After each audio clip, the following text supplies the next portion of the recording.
Welcome back sa another accounting tutorial, no?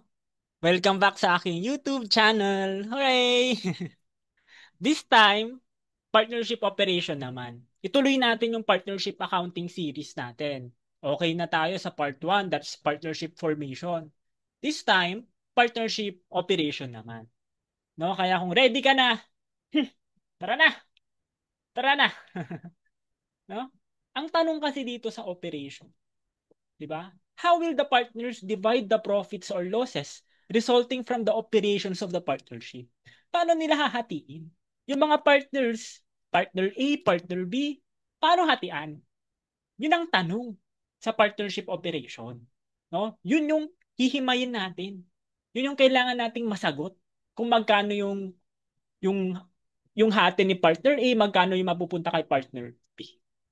Okay? Formula used to divide profits and losses is determined through negotiations among the partners. Correct. Kasi nga po, kontrata ang partnership. Dapat may agreement. Dapat may negotiation. O yung pag-divide ng profits and losses, syempre dumadaan yan sa agreement. Alright? So, distribution of profits. Profit shall be divided according to partners' agreement. Sir, paano kung profit? Paano nila i-distribute yung profit? Yung mga partners, paano sila mag-distribute ng profit? Ang number one, priority number one, according to partners agreement. Kung ano yung napagkasunduan. Yun yung magiging hatian. Sir, paano kung walang napagkasunduan? Or, or, or, or ano yung mga pwedeng mapagkasunduan nila rather? Di ba? Pwede nilang mapagkasunduan equally. Pwede nilang maging agreement yun. Uy, pare-parehas tayo ah. Pwede rin, no? Pwede ring arbitrary ratio. Pwede sabihin 60-40, 60 kay partner A, 40% kay partner B, no? Pwedeng capital ratio. For example, may mga original capital ang hatian natin kung magkano yung original capital mo na binigay sa partnership, yun yung magiging hatian mo. Beginning capital of the year or ending capital of the year. Pwede rin na magbigay ka ng interest sa mga partners capital account. Magbigay ka ng interest sa kanila. And yung matitira dun sa profit, i-divide mo na according sa agreed ratio ninyo. Pwedeng equally, pwedeng arbitrary. O, yun. Pwede rin naman, hindi lang interest. Pwede ka magbigay ng salaries sa partners. And yung balance nyun, divide mo ulit based dun sa agreed ratio ninyo. But hindi naman pwede or pwede rin namang bonus. Magbigay ka ng bonus sa partners. 'Di ba? Para ma-recognize mo yung managerial skills niya. 'Di ba? Or yung talent na ginagawa niya. And i-divide mo yung balance on agreed ratio. And lastly, pwede namang interest, salaries, bonus, 'di ba? And i-divide mo na lang yung balance dun sa agreed ratio. Alright?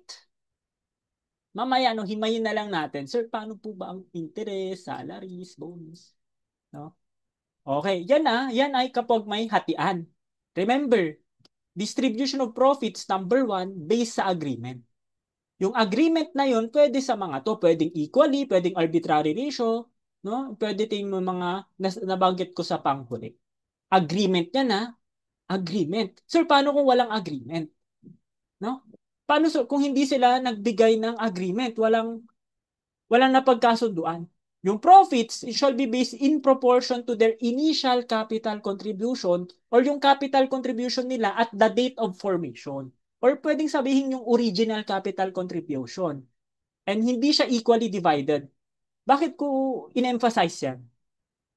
Nung estudyante kasi ako, ang naalala ko noon, sir, anong walang agreement? Ah, sige, divided by 2 ko na lang. Equal ko na lang. Kasi, syempre, partnership yan, 50-50 dapat. Eh, hindi pala ganun. No, nung nasa review na ako, doon ko natutunan na, uy, kung walang agreement, based pala sa initial capital contribution, hindi equal. Kasi ang equally divided, pwedeng maging agreement yan, di ba? Nasa natin yan kanina, nasa past previous slide natin yan na yung agreement, pwedeng maging equal.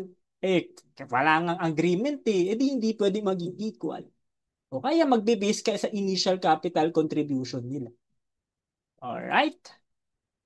Tapos, yung industrial partner, They shall receive such as may be just and equitable under the circumstances. Dalawa kasi yan eh. Capitalist partner tsaka industrial partner. Mga capitalist partner, yun yung mga nabanggit ko sa 1 and 2. Eh sir, paano yung industrial partner? Makaka-receive din naman siya ng just and equitable under the circumstances. Pero mas mahihimay mo to sa law on partnership talaga. Ang idea lang natin dito sa partnership accounting, eh kung paano mo i-distribute, paano mo i-divide.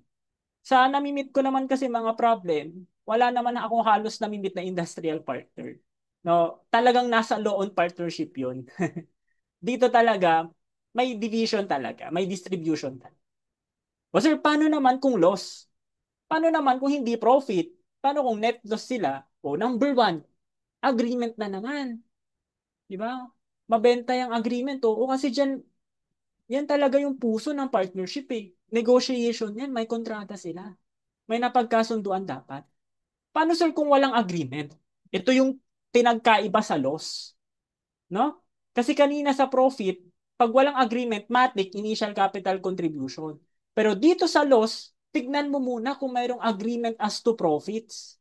No? Kung mayroong agreement sa profit, no, at walang agreement sa loss, kung ano yung agreement mo sa profit, yun yung gagayahin mo sa loss. No? If there is no agreement as to distribution of profits or losses rather, but there is an agreement as to profits, the losses shall be distributed according to the profit sharing ratio. O gaya-gaya po tumaya. Kung walang agreement sa loss pero may agreement as to profits, kopyahin mo yun. Paano kung wala? Paano kung walang agreement sa loss, walang agreement sa losses? O doon ka na mag-resort sa initial capital contribution. Okay? In the absence of profit agreement, the losses shall be based in proportion to their initial capital contribution. And again, hindi siya equally divided. Okay? Okay na? Oh, sir, paano yung allocation ng net income? Meron kasi tayong mga i-distribute sa partners. Kasi syempre, ang partnership, syempre, kikita yan, may net income sila. O for example, may net income kang 200K. Paano mo i-distribute yung 200K? O, kaya tayo may tinatawag na allocation or distribution of net income, may mga allowances na binibigay. Ano-ano yung mga allowances na yon? Una, salary allowance. Syempre, di ba? It is used to compensate for the differences in the fair value of talents for partners, all of whom devote their time to the partnership. Syempre, yung talent ng partner. Syempre, kung marami siyang trinatrabaho, bibigyan mo ng mataas na sweldo. Kung OT ng OT, di ba? Di ba? Mataas ang sahod niya. And note, no, yung salary allowances na to, it has no effect on the measurement of net income or loss of the partnership. Anong ibig sabihin yun? Itong salary allowance na binibigay sa partners, hindi sila expenses. Hindi sila expenses to get the net income. Kasi syempre, 'di ba, to get yung net income ng partnership, mayroon pang revenue 'yan, mayroon pang expenses na ginagawa. No? Ang sinasabi lang nito, yung salary allowances na 'yan, no? It is used to distribute or allocate the net income ng partnership. And hindi yan expense to get the net income. Mamaya, no, mas mapapaliwanagan kayo kapag nasa solving side na tayo. But for now, alalahanin mo na yung salary allowances na yan, eh, gagamitin mo yan to distribute yung net income ng partnership. Okay? Kung may salary allowance, may interest allowance din.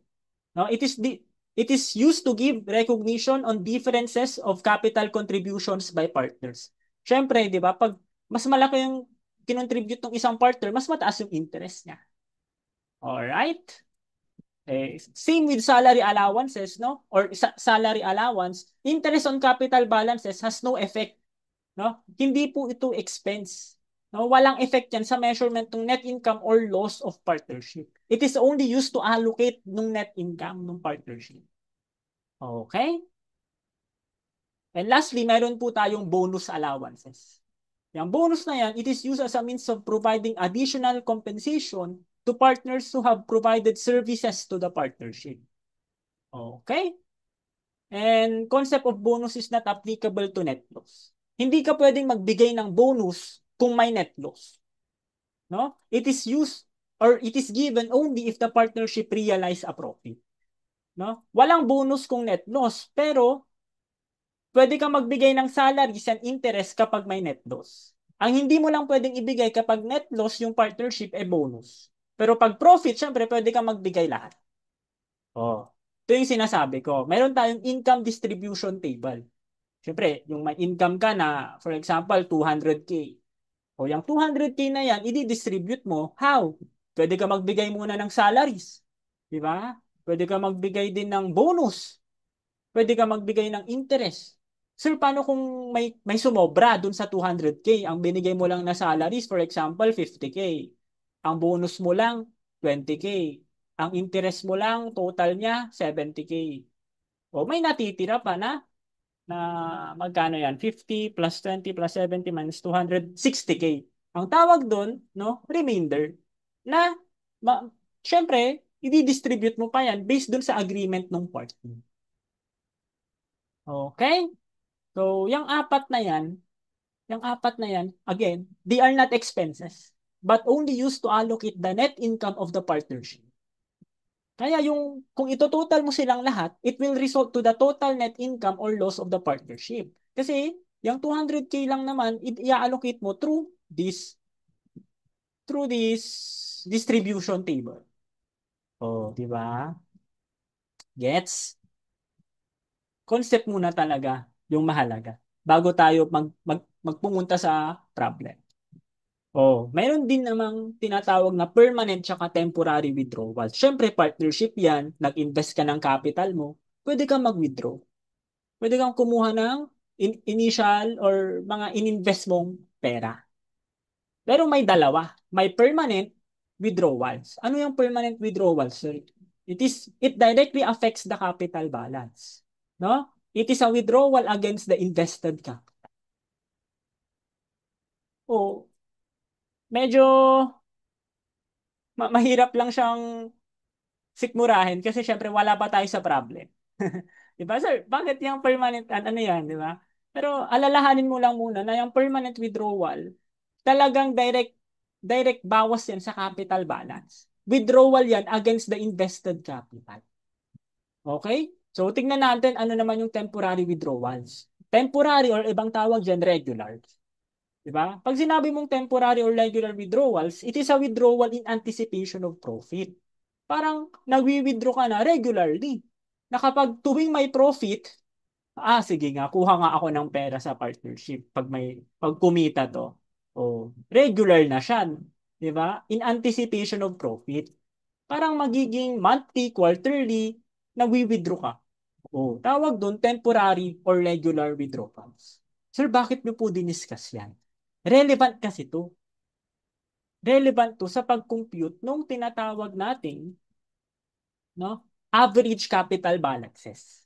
Yung mga capital balances ng partner, ina-average natin, 'di ba? Because it is the fairest basis for allocating profit, no? Because it reflects the capital available for use by the partnership during the year. Siyempre sa isang taon, ang dami din kasing transaction ng partnership. Kaya ang mahalaga i-average mo na. No? Meron tayong dalawang approach. Merong pwedeng simple average. Pag sinabi mong simple average, beginning capital plus ending capital divided by 2. No? Pero ang pinaka-common itong weighted average. No? Pag sinabi mong weighted average, it recognize all the changes in their capital as well as in their drawing accounts during the year. Ang tanong mo lang dito sa weighted average, ilang buwan ba siya outstanding? No? So mamaya sa mga problems natin, weighted average yung pinaka-common na gagawin. Because nga, no, it reflects, no, it recognize all the changes in their capital. Hindi lang kasi yung beginning tsaka ending. For example, ang beginning mo, yung sa simple average kasi simula at wakas lang yung i-recognize. Paano yung mga nasa gitna, yung mga nag-occur na transaction between beginning and ending capital? Hindi makakapture ng simple average. Pero pag weighted average, makakapture niya lahat. No? So, ang tanong mo dyan, ilang buwan ba siya outstanding? Okay? Mahalaga yan, again, kasi sa pag-compute ng weighted average capital mo, only permanent withdrawals are considered. Yung temporary or regular withdrawals are ignored. 'Di ba? Yun yung relevance nung temporary or permanent withdrawals. Kasi sa computation ng weighted average, permanent withdrawals lang yung i-consider mo. Pero yung temporary or regular withdrawals, i-ignore. O sa weighted average lang yan ha. 'Di ba? Oh, sir, last slide sa concept natin, yung changes sa capital. Siyempre, may beginning capital. For example, nag-invest ako. Siyempre, may beginning capital ako. Pwede rin ako magdagdag ng additional na investment, no? Or yung drawings. Yung drawings or yung withdrawals ko, sa pag-compute ng ending capital ko, hindi to weighted average ha. Sa weighted average, permanent lang. Pero pag ending capital ko na talaga, bawas ko na yung permanent and temporary withdrawals ko. Or add or deduct ko naman yung shares ko naman sa net income or loss to get yung ending capital. Take note, hindi to weighted average capital. Ending capital ko na talaga yan. No, na sa pag-compute ng ending capital ko, could either be or deduct ko both yung permanent and temporary withdrawals. Okay? Now, in computing the ending capital balance, deduct both temporary and permanent withdrawals. Okay? Okay ka na, ready ka na actually. Diba? Mag-exercise na tayo. So, may exercise tayo dito, no? Paano po ba tayo mag-allocate ng net income? No? Tignan natin sa problem na to. Jano and Mike formed a partnership on January 1, 2024 wherein si Jano nag-invest daw ng 100K, si Mike 70K. Each partner withdrew capital of 9,000 on each of the following dates. No? March 31, May 31, September 30, December 31. So may pattern. Tignan mo, may pattern siya every end of the quarter. 'Di ba? Masasabi mo quarterly 'yan. Oh, these withdrawals were in anticipation of profit and equal to their salaries for the year. So kung ano yung bini-withdraw nila, yun na din yung salaries nila for the year. Kasi yung withdrawals na yan were in anticipation of profit. Sa tuwing kumikita yung partnership, 'di ba, nagwi-withdraw sila. Pero in effect, yun na din mismo yung salaries nila. Okay? So, additionally, interest of 8% was to be paid on the basis of their average capital balances. Additionally, Jano was to get 20% bonus based on partnership net income after bonus but before salaries and interest. Any remaining profit or loss was to be allocated equally among the parties. No? If the partnership net income was 150K, how was it to be allocated between Jano and no? So relax lang, no? Isa-isa, hihimayin natin. Simulan natin sa table ko. Sabi dun sa problem, may net income daw na 150K. So yung 150K na yan, dyan ka magsisimula. No? Sabi ko nga, yung net income mo, i-allocate mo. Sir, saan ko siya i-allocate? Salaries, magbibigay ako ng salaries. Magbibigay ako ng bonus. Magbibigay ako ng interest. Tapos yung remaining daw divided by equally. Oh. Kaya kung ito-total ko lahat yan, yun yung share ko sa net income. Yun din yung share ni Mike sa net income. Oh, di ba? So yun yung kwento.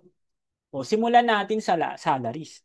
Ang sabi dun sa salaries, di ba? Each partner withdraw capital of 9,000 quarterly. And yung withdrawals na yan were in anticipation of profit. O, may hint ka na. Kanina, na-discuss ko yung dalawang types ng withdrawals. May permanent, may temporary. Ang sabi mo sa permanent, withdrawal against the invested capital yan. Pero yung temporary or regular withdrawals, it is a withdrawal in anticipation of profit. No? So masasabi mo na temporary withdrawals yan since may key term ka naman. No? If ever man na hindi sinabi yung key term na yan, no? I-assume or mag-stick ka dun sa quarterly na sinabi. Since naging regular siya eh. 'Di ba? Regular na siya, nagwi-withdraw every end of the quarter or quarterly during 2024. O masasabi mong regular yan or temporary withdrawal. No? Na yung alam natin na kapag temporary or regular withdrawals, hindi natin yan kinoconsider sa average capital. Ang kinoconsider lang natin, permanent withdrawals. Pero, i-compute pa natin yan kasi yung withdrawals nga nila, equal lang din yan sa salaries for the year. Okay? So, yun na din yung ibibigay mo sa mga partners. So si Jano, tigna 9K daw every end no, every quarterly. So 9 times 4, 36,000. O si Mike din, ganun din, 36,000 din. O may 36,000 ka dito. Bibigyan mo si Jano tsaka si Mike ng 36,000. O, binigyan mo sila ng 36,000. Babawasan mo yung 150,000 ng 72,000. Siyempre, kasi magdi-distribute ka nung net income nila. I-allocate mo yung net income. Bibigyan mo si Jano at si Mike ng salary nila. Oh, 72,000. Oh, mag-proceed naman tayo sa bonus. Okay na tayo sa salaries eh. 'Di ba? Additionally, Jano was to get a 20% bonus based on partnership net income after bonus but before salaries and interest. Sir, paano mo po yan iintindihin? Magbibigay ka daw ng bonus na 20% based sa net income na 150K after bonus but before salaries and interest. Para magets yan, mas magandang maglagay ka ng or i-imagine mo na ganyan. 'Di ba? Sabi niya, net income after bonus. Net income na 150K after bonus, di minus B. After mong ibigay yung bonus. Oh. But before salaries and interest. So wala ka pang ibabawas. No? Pero sinabi after, kaya bawas na yung bonus dyan. Oh, multiply mo sa 20%. Oh, 20%. Tapos, i-multiply mo siya both side. No? 20% ng 150K, that's 30K. Yung 20% naman ng B, that's 0.20B. O, parang algebra lang, no? Algebra lang. Balik tayo sa algebra natin. Pero hindi naman masyadong magulo or hindi naman masyadong complicated to. Simple algebra lang. O, transpose mo na. Naalala mo pa ba yon? Since positive nga to, di ba? Positive B, no? Ililipat mo ngayon si dito para yung ano yung magkakaparehas, yun yung pagsasamahin mo. 'Di ba? Since dito, magkaparehas sila dyan, ilalagay mo. Negative yan, magiging positive na pag ililipat mo dyan. Magiging positive 0.20 na. O, 0.20B ay magkasama na yung B tsaka B. O, B plus 0.20B. O, kung inad mo yung B sa 0.20B, ang value nito kasi is 1B. 1B yan. 1B plus 0.20B, 1.20B. O 1.20B is equal to 30K. O, since kailangan mo ngang matanggal or ang matira lang is yung B. O, ang kailangan mo, ang purpose mo kasi dyan is matira lang yung B kasi hinahanap nga natin si B where B stands for bonus. O, so divide mo both side ng 1.20. Divide mo yan ng 1.20 and 30,000 divided by 1.20, that's 25,000. So, ang B mo or bonus is equal to 25,000. Bonus to who? Jano. O, bigyan mo ng 25K si Jano. Ayun, no? O, na all, Jano gives. Jano gives, Jano receives. O, 25K. Diba? O, bawas ka din dyan sa net income mo ng 25K. O, alright. O, yung interest, sabi naman dun sa interest, interest of 8% was to be paid on the basis of their average. Magbibigay ka daw ng interest based dun sa average capital balances nila. O, alam natin kanina na nagbigay naman ng words, di ba? Or may mga senaryo naman. Si Jano and Mike daw nag-invest. So may beginning capital sila na 100K tsaka si Mike 70. Na wala namang nabanggit na additional investment aside from their initial capital, di ba? Tapos yung withdrawals, alam natin, temporary withdrawals yan. Kasi nga, regularly or in anticipation of profit. Kung titignan mo, may beginning capital ka. So, ang gamit natin sa interest based sa average capital balances. Kaya mag-weighted average tayo. Di ba pag weighted average, tanong mo, how many months outstanding? Since beginning of the year yan, tapos ang basehan mo is buong 2024 hanggang December 31, 2024, ang months outstanding mo is buong taon. From January to December, outstanding yung beginning capital nila. O, wala namang additional investment na nanggaling. Tapos, wala namang permanent withdrawal. Bakit permanent withdrawal, sir? Yung temporary withdrawal, no? hindi natin kinukonsider sa computation ng average capital. So 100K times 12 out of 12, 70K times 12 out of 12, 70K lang din. No, multiply mo yung average or yung interest na 8% based dun sa average capital. No, so 8,000 kay Jano, 5,600 kay. Alright, so bigay mo na, di ba? Or another note dito, only permanent withdrawals are considered in computing the weighted average capital. Temporary withdrawals are in. O, bigyan mo na ng interest si Jano tsaka si Mike. O, magbigay ka ng 8K tsaka 5,600. O, magbawas ka dito. O, magbawas ka dun sa allocation ng 13,600. O, may tira pa ba? Diba? So, 150K, ibawas mo yung 72, 25, tsaka 13,600. Diba? May remaining ka. And yung any remaining profit was to be allocated equally. Equally. 50-50. O, 50-50 si Jano tsaka si Mike. O, may natira na 39,400. So, 39,400 divided by 2, no? That's 19,700. O, 19,700 both kay Jano and Mike. So, kung ito-total mo lahat yan, may share sila sa net income. No? Total mo lahat yan, di ba? Total mo lahat yan, 88,700 kay Jano, 61,300 kay Mike. No? Kung ito-total mo lang din yung kung ipag-add mo lang din tong 88,700 to 61,300, 150K lang din yung makukuha. No? You will get the net income na 150K. Kasi nga, again, yung net income na yan, i-distribute mo lang naman. I-allocate mo lang naman sa mga partners. Kaya yun. Diba? Yun yung goal.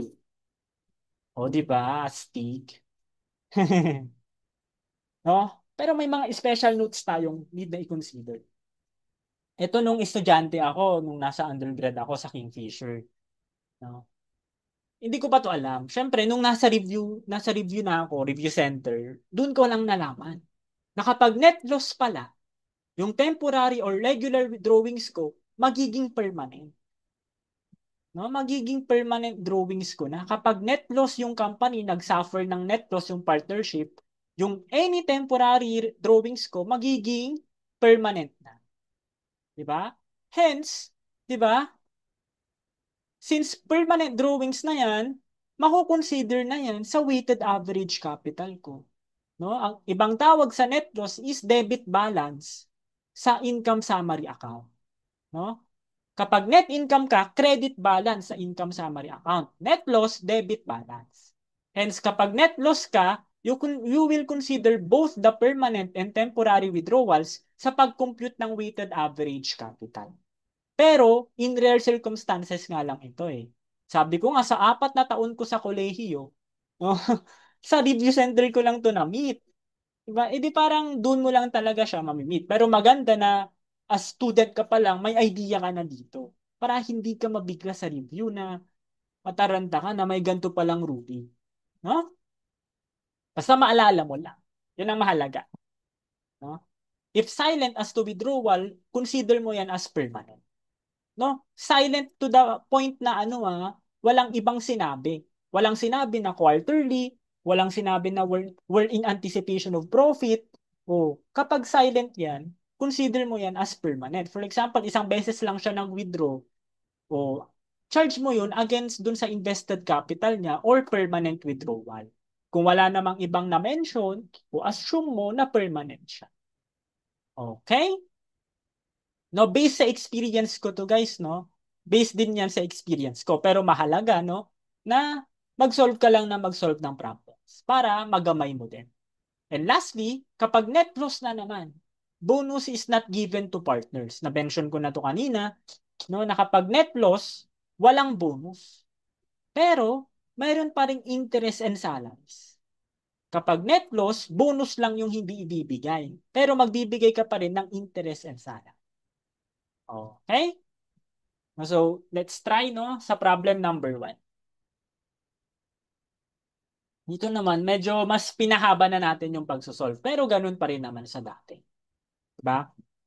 The capital accounts of Chris and Topher shows the following for the year 2024. Oh, diba? Madaming transaction, ang daming nangyari. Pero para maging challenging na. O si Chris, ang dami, may invested capital siya. Assume mo na invested capital yan. Kasi beginning of the year. Oh, yan yung beginning capital niya. So yung mga March 12, 'di ba? Invested cap or additional investment 'yan. May temporary, may permanent, may temporary. 'Di ba? Mentioned naman. Okay? The income summary account shows a credit balance. So credit balance daw siya na 460K. Hence net income 'yan. The profit and loss of the partnership shall be distributed as follows or as agreed upon. Yung salary, magbibigay daw ng salary allowance ng 100K kay Chris and 240 kay Topher. Yung interest naman, 10% dun sa average capital. Huh? Bonus of 5% to Chris on net income after salary and interest but before bonus. Alright? Huh? And lastly, yung mga balance, yung remaining, if meron man, to be divided 60-40 to Chris and Topher. 60% kay Chris, 40% kay Topher. Ang tanong, no, what is the ending capital balance of Topher? Okay, ano daw yung ending capital balance ni Topher? So, milan muna natin. So, mag-stick muna tayo dun sa income summary account. Ang sabi dun sa income summary, may credit balance daw na 460K. So, yun yung ilalagay natin sa taas. No? Yun yung i-allocate natin sa kanila. No? Yan yung magiging hatian dun sa dulo. Na dapat mag-equal sila ng 460K. Oh, salaries. Salaries kasi very straightforward naman. Sabi doon 180K daw kay Chris, 240 kay Topher. Pero you have to be careful kasi 200 420K na yan eh. 'Di ba? Paubos na. Paubos na yung ano mo. Yung income mo 460 ka lang. Laki naman ng sahod nila, 180 kay Chris, 240 kay Topher, baka masipag sila magtrabaho. No? Kaya 420 ka agad. No? And ang titignan mo, 40K na lang yung remaining. No, na gagawan mo pa ng bonus at interest. O, tignan natin kung may matitira. O, ano pa? Bonus. Ang sabi dun sa bonus, no, 5% daw kanino? Kay Chris. On net income after salary and interest, but before bonus. O, after net income, after salary, and interest. So, NI minus S minus I. No? Nagigets nyo na ba yung pattern? Basta pag sinabi after, minus ka agad. No? So, kung re-represent mo yan sa isang algebra equation, B stands for bonus, no? Equals to net income after salary, after interest, no? Magkano na 5%. No, sorry, naging 20% lang yan. Pero 5% dapat yan. Okay? Pero, no? Na-compute mo na yung salary na magkano 420K. 'Di ba? 420K o na-compute mo na. Pero hindi mo pa alam yung I. Hindi mo pa nga nasosolve yung I. So hindi pa kumpleto yung equation natin. Pwede tayong mag-proceed muna sa interest kasi hindi natin masosolve yung bonus kung hindi natin alam yung I. Kulang yung equation natin. Dapat makumpleto. Dapat madidak mo lahat ng kailangan mong i-deduct. No? Again, 25% dapat yan. No? Apologies for typographical error. No? So, interest muna. Ba, ang sabi, may interest allowance daw ng 10% dun sa average capital. Oh, average capital, medyo challenging na. Pero, himayin lang natin. Average capital kasi ang daming nagganap eh. So, isa-isahin na lang natin kay Chris. Simulan natin kay Chris. So, ito yung mga transactions ni Chris during the year. Si Chris, 'di ba may beginning capital siya na 520K. Oh, since hanggang December 31 outstanding yan, ang amount niyan 520K or 520K thousand. 520,000. Ano bang pinagsasabi ko? Basta 'yon. Tama naman. Oh. Tapos may additional investment. Sir, March 12. No, March 12 yan. No, ano bang pinaka nearest month or nearest beginning day ng month sa March 12? No? March 1. Naalala ko, from March 1 to March 14, pinakamalapit talaga doon yung March 1. No? Pero once na nag nag-point na siya ng March 15, no? Naalala ko lang din. If correct me if I'm not wrong, no? Or correct me if I'm wrong, sorry, no? From pag na-reach niya na yung March 15, pwede mo nang gawing March 31. Pero dito, naalala ko nung college ako na-mention ng proctor namin, instructor ko, gano'n. Pero, ang pinakamalapit kasi sa March 12 is March 1. Kaya, March 1 siya. So, it is as if March 1, outstanding na yan. And March 1 hanggang December 31, that's 10 months. So, 10 out of 12 lang yung equivalent ng 30K. Na magkano? 25K. Okay? O, dito naman sa May 22. O, May 22, pinakamalapit yan. Saan? Sa May 31. O, assume mo na ang nearest niyan is June 1 or May 31. Kung May 31 yan, beginning mo na June 1. Since sakop niya nga buong May, mag-start ka na sa June. So from June to December, that's 7 months. No? 7 months siya out of 12 months. Kaya 12 to 2,500, diba? Ang equivalent niyan is 13,125. Then take note, permanent yan. No? Kaya i-consider mo yan sa pag-compute ng average capital. No? July 31, diba? Pinakamalapit August 1. Oh, mag-start ka na sa August 1. August, September, October, November, December, 5 buwan. Oh. So, since wala namang sinabi dyan, assume mo na additional investment yan.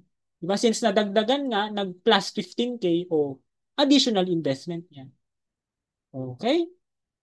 5 out of 12, 6,250. Oh, meron din siyang temporary na nung September 10 daw. O, ignore mo yan for purposes ng computation ng average capital. So, kung i-average mo siya, ang i-add mo lang ito. Yan lang magiging add mo. So, 538,125.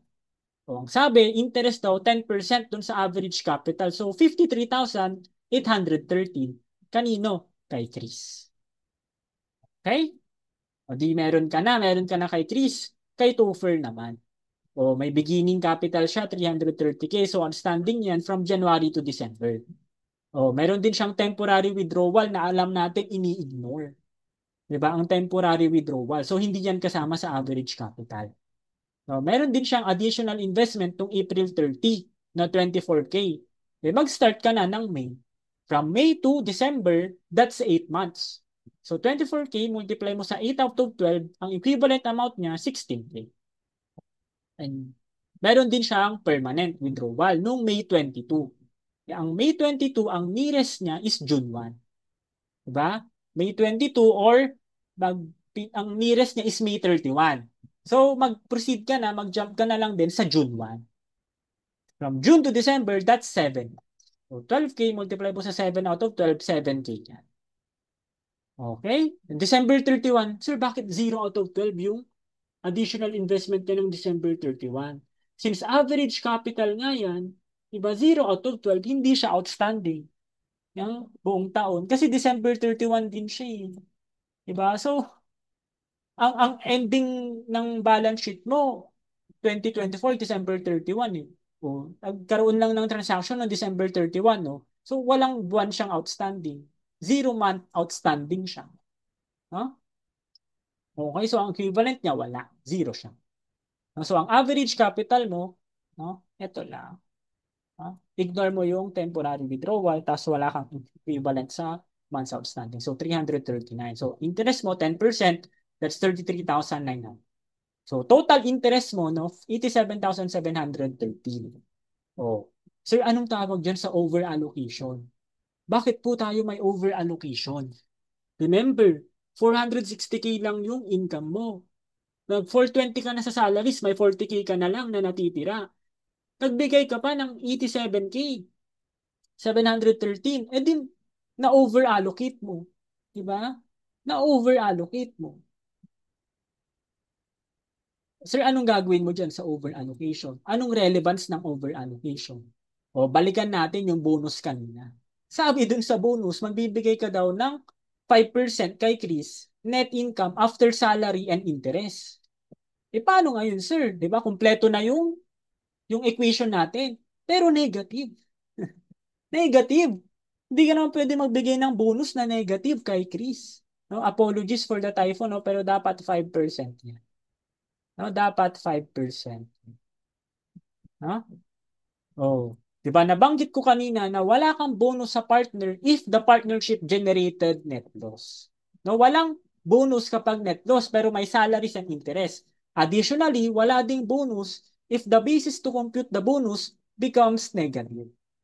No? Negative na yung basehan mo na pagkukumputan ng bonus. Hindi ka naman pwede magbigay ng negative bonus. No? So, walang bonus kapag net loss and negative na yung basis. This time, negative na siya eh. Diba? Since sabi nga dun sa problem, net income after mong madidak yung salaries and interest. No? In this way, or in this scenario, nag-negative na kaya wala ka nang ibibigay na bonus kay this. Zero na siya. Oh. This time, anong gagawin mo naman dun sa 47,730 na over allocation? Eh, di ba nga, sabi natin dun sa problem, dun sa remaining, no? Balance to be divided 60-40 to Chris and Topher respectively. Yung balance na sinasabi, yan yung remaining. Na in this scenario, na over-allocate natin. Na over-allocate natin yung salaries and interest. Mas malaki pa yung salaries and interest natin sa net income natin. No? Kaya yung over-allocation na yan, di ba, to be divided, di ba, based dun sa ratio na 60-40. 60% kay Chris, no? 40% kay Topher. Kaya may deduction. May deduction. Na 28,628 kay Chris, 19,085 kay Topher. No? Na kung ipag-plus and minus mo lahat yan, di ba? To get yung share sa net income, di ba? I-sum mo lahat yan. Kaya kay Topher, 205,185 or kay Chris 205,185, kay Topher 254,815. Again, kapag pinag-plus mo silang dalawa, yung baba, pinag-plus mo silang dalawa, 'di ba? Ang magiging sum nila 460k, no? Na yun lang din yung nasa taas. 'Di ba? Kaya dapat kung ano yung net income mo, yun yung total nung nasa baba. Yun lang din yung magiging share nila sa net income. Hindi ka pwedeng lumagpas, hindi ka pwedeng bumaba. Oh? Okay? Pero hindi yan yung tanong. Ang tanong kasi ending balance nung capital balance ni Topher. Na alam natin no, na si Topher may mga transaction siya for the year. May beginning capital, may temporary and permanent withdrawals, and merong may additional investment. No, dun sa beginning capital niya 330k. No? Guys, computation na to ng ending capital, no? Hindi na to weighted average capital. Iba ang weighted average sa ending capital balance. Pag weighted average, hindi mo kino-consider si temporary. Pero pag computation na ng ending capital, consider mo na lahat. Temporary and permanent. No? So may additional investment ka na 54k. Paano nakuha yung 54k? 24k plus 30k. No, 54k ka. And bawas mo yung drawings. No? Pag withdrawals na dito, both permanent and temporary na. So 15k plus 12k, that's 27. Tapos, no? Or nabanggit ko nga, di ba? Deduct both temporary and permanent. And plus mo yung share in net income ni Topher. Na magkano kanina? 254,815. To get yung ending capital niya, no, na 611,815. Kaya ang sagot sa problem natin, letter A. No? Letter A yung sagot. No? Alright. Actually guys, kapag malaman mo lang yan, yung allocation ng net income, computation ng ending capital, di ba? 90% confident ka na sa partnership operation. No? Yun lang talaga kasi yung concept nito eh. Diba? Confident ka na mag-solve. Basta malaman mo lang yung concept. No? Nung estudyante ako, dalawang problem lang yung sinusolve ko sa partnership operation. Ito mismo yun. Yung allocation, tapos yung computation ng ending capital. Pag na-solve ko na yun, ready na ako. Di ba? Ganun kahalaga yung dalawang problem na to. Kasi nga, mababalikan mo na lahat. Okay? So, theory question naman. No? How does partners distribute the profit or loss? No? Equally ba? Based on capital contribution? Based on agreement or none of the above? No? Balikan natin, di ba? Ang number one natin, distribution of profits based talaga sa agreement. No? No? Based sa agreement. Anong agreement yan? Pwedeng maging equal, pwedeng arbitrary ratio. So long na maging agreement. Hence, hindi pwedeng equally talaga. No? Kasi nga, pwedeng maging equal yan basta merong agreement. No? Kaya ang priority mo talaga is agreement talaga. No? Pwede lang mapag-agreehan na equal sila. Pero babalik at babalik ka pa rin na napag-agreehan nila na equal. No? So agreement talaga. No? Agreement talaga. Ng estudyante ako, equally din yung sinasagot ko diyan eh. Di ba? Nalilito ako. Ano ba talaga? Di ba? Yung equally na yan, agreement lang yan. No? Dito lang yan, no? Agreement lang yan. Ang priority mo, yun nga lang din. Agreement lang din. No? Yung agreement na yan, pwedeng hindi maging equal. Pwedeng based sa ratio. No? O, kung walang agreement, di ba, based ka na sa initial capital contribution and not equally divided. No? Ganun din naman sa loss. Di ba? Agreement talaga. Pag walang agreement, di ba, sa loss pero may agreement sa profit, gayahin mo yung profit. Paano pag walang agreement both sa profit and loss, doon ka na mag-resort sa initial capital contribution. No? So ang sagot talaga based lahat sa agreement. Yun ang priority. No? Agreement talaga. Okay? Number two, statement one, share in the credit balance of the income summary account decrease the capital balance of a partner. Now, regular or temporary withdrawals are included in the computation of the weighted average capital balance of a partner. No? All statements are true, all statements are false, only statement one is true, or only statement two is. No? Ano yung statement one? False. Sir, the following decrease the capital balance of partner. Diba? Sabi niya kasi, yung share daw sa credit balance ng income summary account decreases the capital balance of a partner. Eh, alam natin pag credit balance yan, net income. I-decrease niya ba?